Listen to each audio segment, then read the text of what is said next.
तो जय हिंद फ्रेंड्स, यदि आप किसी भी गवर्नमेंट एग्जाम की तैयारी कर रहे हैं, खास करके रेलवे की, तो यह वीडियो आपके लिए काफी लाभदायक होने वाली है। आज की वीडियो में हम देखेंगे एनटीपीसी एग्जाम की सेकेंड शिफ्ट जो कि 16 फरवरी 2021 को हुई थी, उनमें पूछे गए जितने भी जीके और जीएस के सवाल हैं सभी को आज हम देखेंगे और आप स्कोर जरूर कीजिए कि आपने कितना स्कोर किया है। और इसी तरह की वीडियो हम आपके लिए हर रोज लाते हैं और इसी तरह की वीडियो देखने के लिए हमारे चैनल को लाइक करें, शेयर करें, सब्सक्राइब करें। और शुरू करते हैं आज का पहला सवाल। इनमें से कौन सा भारतीय अनुसंधान स्टेशन आर्कटिक में नहीं है? ए हिमालय, बी भारनी, सी दक्षिण मंगरोसी, डी मैत्री। इनका सही जवाब ऑप्शन सी ओ है दक्षिण मंगरोसी। दक्षिण मंगरोसी भारतीय अनुसंधान स्टेशन नहीं है, मैत्री अंटार्कटिक में स्थित भारतीय अनुसंधान स्टेशन है। अगला सवाल। ईमेल पते में india@salu.edu में India A user name, B password, C domain name, D server name. इनका सही जवाब ऑप्शन सी ओ है डोमेन नेम। अगला सवाल।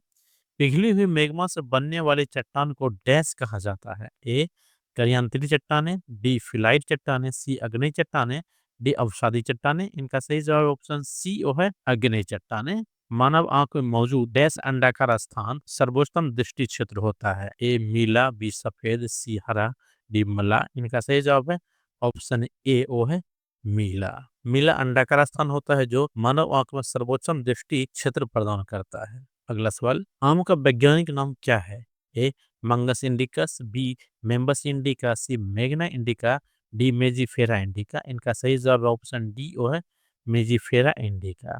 अगला सवाल। प्रकाश को प्रिज्म से गुजारकर स्पेक्ट्रम प्राप्त करने वाले पहले व्यक्ति कौन थे? A Paul Billard, B Benjamin Franklin, C sir Isaac Newton, D Pierre Curie. इनका सही जवाब ऑप्शन सी ओ है आइजैक न्यूटन। निम्नलिखित में से कौन सा सॉफ्टवेयर एप्लीकेशन माइक्रोसॉफ्ट ऑफिस का हिस्सा नहीं है? ए एक्सेल, बी एक्रोब रीडर, सी पावर पॉइंट, डी बोर्ड। इनका सही जवाब है ऑप्शन बी ओ है एक्रोब रीडर। इसमें पीडीएफ पढ़ा जाता है और ये सब एक्सेल के हिस्सा जिसमें काम किया जाता है। अगला सवाल। एल्युमिनियम के एस को डैश कहा जाता है? ए मैग्नेटाइट, बी मेडेटाइट, सी बॉक्साइट, डी हेमेटाइट। इनका सही जवाब ऑप्शन सी ओ है बॉक्साइट। वह प्रोग्राम जो अपने कंप्यूटर पर पृष्ठभूमि में चलता है और अपनी अपनी ब्राउजिंग आदतों की जानकारी आपके कंप्यूटर प्रोग्राम में इंस्टॉल करने वाली कंपनी को भेजते रहता है, उसे इनमें से किस रूप से परिभाषित किया गया है? ए एडजेयर, बी मालवेयर, सी स्पाईवेयर, डी ग्रोवेयर। इनका सही जवाब है ऑप्शन सी ओ है स्पाईवेयर। स्पाईवेयर वह प्रोग्राम है जो पृष्ठभूमि में चलते रहता है और उपभोक्ताकर्ताओं की जानकारी चोरी करता रहता है। अगला सवाल। क्लिनिन मलेरिया की एक आम दवा है जो डैश वृक्ष के छाल से प्राप्त की जाती है? ए बीच, बी नीलगिरी, सी कुनैन, डी मेपल। इनका सही जवाब ऑप्शन सी वो है कुनैन। क्लिनिन मलेरिया की दवाई है जो कुनैन वृक्ष के छाल से प्राप्त की जाती है। अगला सवाल। भारतीय संविधान के किस संशोधन द्वारा संपत्ति के अधिकार को मौलिक अधिकारों की सूची से हटा दिया गया? ए 42वां संविधान संशोधन, बी 46वां, सी 48वां, डी 44वां। इनका सही जवाब है ऑप्शन ए वो है 42वें संविधान संशोधन द्वारा संपत्ति के अधिकार को मौलिक अधिकार की सूची से हटा दिया गया था। अगला सवाल। निम्न में से किस भारतीय प्रौद्योगिकी संस्थान आईआईटी को सबसे पहले स्थापित किया गया था? A IIT Kharagpur, B IIT Delhi, C IIT Bombay, D IIT Kanpur. इनका सही जवाब है ऑप्शन ए वह आईआईटी खड़गपुर। आईआईटी खड़गपुर भारत का सबसे पहला आईआईटी था। अगला सवाल। अप्रैल 2016 में भारत सरकार द्वारा आरंभ की गई ई नाम क्या है? A voting verification paper audit trail, B नकदी आरक्षित भुगतान, सी वस्तु एवं सेवा कर, डी बैंक दर। इनका सही जवाब है ऑप्शन डी वो है बैंक दर। ई नाम भारत में कृषि बाजार को डिजिटल रूप से जोड़ने का एक प्रयास है।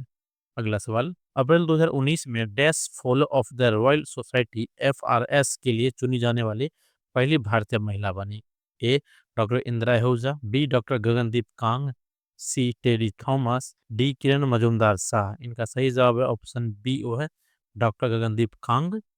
भारतीय राष्ट्रीय कांग्रेस द्वारा पूर्ण स्वराज अर्थात ब्रिटिश राज से पूर्ण स्वतंत्रता घोषणा कब की गई? ए 19 दिसंबर 1930, बी 15 अगस्त 1922, सी 15 अगस्त 1930, डी 26 जनवरी 1930। इनका सही जवाब है ऑप्शन डी 26 जनवरी 1930 को। भारतीय राष्ट्रीय कांग्रेस द्वारा 26 जनवरी 1930 को पूर्ण स्वराज की घोषणा की गई थी और आपको जवाब देना है कि पूर्ण स्वराज की घोषणा किस अधिवेशन में की गई थी। अगला सवाल। निम्नलिखित में से कौन सी निकाय ब्रेटन वुड्स संस्थान नहीं है? ए विश्व बैंक, बी अंतर्राष्ट्रीय मुद्रा कोष, सी विश्व व्यापार संगठन, डी संयुक्त राष्ट्र। इनका सही जवाब ऑप्शन सी है विश्व व्यापार संगठन। ब्रेटन वुड्स संस्थान विश्व बैंक और अंतर्राष्ट्रीय मुद्रा कोष है, जबकि विश्व व्यापार संगठन इसका हिस्सा नहीं है। अगला सवाल, विज्ञान की वह शाखा जिसका उद्देश्य मानव जनसंख्या की आनुवंशिक गुणवत्ता में सुधार करना है। ए एपिजेनेटिक्स, बी जीव प्रौद्योगिकी, सी बुजेनिक्स, डी जेनेटिक्स। इनका सही जवाब ऑप्शन सी है बुजेनिक्स। बुजेनिक्स वह शाखा है जो मानव जनसंख्या की आनुवंशिक गुणवत्ता में सुधार लाने के लिए काम करता है। अगला सवाल, भारतीय संविधान के अनुसार यदि संसद के किसी भी सदन का कोई भी सदस्य सदन की अनुमति बिना डैश दिन की अवधि तक सभी बैठकों में अनुपस्थित रहता है तो सदन उनकी सीट को रिक्त घोषित कर सकता है।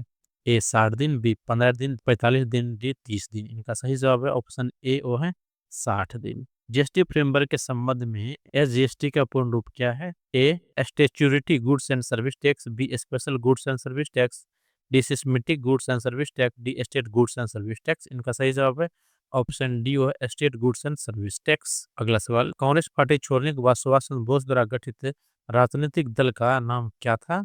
ए Indian National Army, B All India Socialist Bloc, C All India Forward Bloc, D All India Progressive Bloc. इनका सही जवाब है ऑप्शन सी वो है All India Forward Bloc. Kailash पर्वत निम्नलिखित में से किस क्षेत्र में स्थित है। A Uttarakhand, B Sikkim, C Tibet, D Nepal. इनका सही जवाब है ऑप्शन सी वो है तिब्बत में। निम्नलिखित में से कौन सा शास्त्रीय नृत्य अपने वर्तमान रूप में मुगल परंपरा से प्रभावित है। ए भरतनाट्यम, बी मोहिनीअट्टम, सी कथक, डी कथकली। इनका सही जवाब ऑप्शन सी वो है कथक। कथक नृत्य मुगल परंपरा से प्रभावित है, खासकर के नृत्य की शैली में। अगला सवाल, निम्नलिखित में से किस विकल्प में प्रदर्शित नाभिक या शक्ति संयंत्र और उनके राज्य के युग्म सुलमित नहीं है। ए कलपक्कम कर्नाटका, बी केंगा कर्नाटक, सी ककरपाड़ा गुजरात, डी कन्नूकुलम तमिलनाडु। इनका सही जवाब है ऑप्शन ए वो है कलपक्कम कर्नाटका। कलपक्कम संयंत्र तमिलनाडु में स्थित है, ना कि कर्नाटका में। अगला सवाल, इनमें से कौन सा राष्ट्रीय जलमार्ग दक्षिण भारत में कोरमंडल क्षेत्र से जुड़ा हुआ है और कृष्णा और गोदावरी नदी कुछ हिस्से से होकर गुजरता है। ए राष्ट्रीय जलमार्ग 1, बी राष्ट्रीय जलमार्ग 4, सी राष्ट्रीय जलमार्ग 3, डी राष्ट्रीय जलमार्ग 2। इनका सही जवाब है ऑप्शन बी राष्ट्रीय जलमार्ग 4। राष्ट्रीय जलमार्ग 4 दक्षिण भारत में स्थित है, कृष्णा और गोदावरी नदी से जुड़ी हुई है। अगला सवाल, रामप्रसाद बिस्मिल, चंद्रशेखर आजाद और भगत सिंह निम्नलिखित में से किस संगठन से जुड़े हुए थे।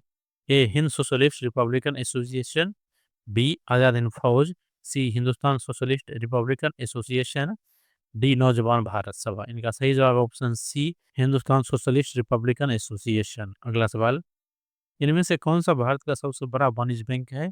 ICICI bank, B Axis bank, C Punjab National Bank, D Bharatiya State Bank. इनका सही जवाब ऑप्शन डी और भारतीय स्टेट बैंक यानी एसबीआई। मई 2018 में भारत सरकार ने देश में जैव ईंधन को बढ़ावा देने की राष्ट्रीय जैव ईंधन नीति को मंजूरी दी। इनमें से किस राज्य ने इस नीति को सर्वप्रथम लागू किया। ए गोवा, बी हिमाचल प्रदेश, सी केरला, डी राजस्थान। इनका सही जवाब ऑप्शन ए वो है गोवा।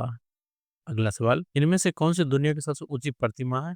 ए थाईलैंड स्थित great Buddha of Thailand, B Bharat स्थित स्टैच्यू ऑफ यूनिटी, सी चीन स्थित spring temple Buddha, D USA स्थित स्टैच्यू ऑफ लिबर्टी। इनका सही जवाब है ऑप्शन बी भारत स्थित स्टैच्यू ऑफ यूनिटी। अगला सवाल, सबरीमला श्री अयप्पा मंदिर किस राज्य में स्थित है। ए आंध्र प्रदेश, बी तमिलनाडु, सी कर्नाटका, डी केरला। इनका सही जवाब ऑप्शन डी वो है केरला में। ऐसे ही इंपॉर्टेंट सवाल हम आपके लिए हर रोज लाते रहते हैं। ऐसे ही इंपॉर्टेंट वीडियो देखने के लिए हमारे चैनल को लाइक करें, शेयर करें, सब्सक्राइब करें।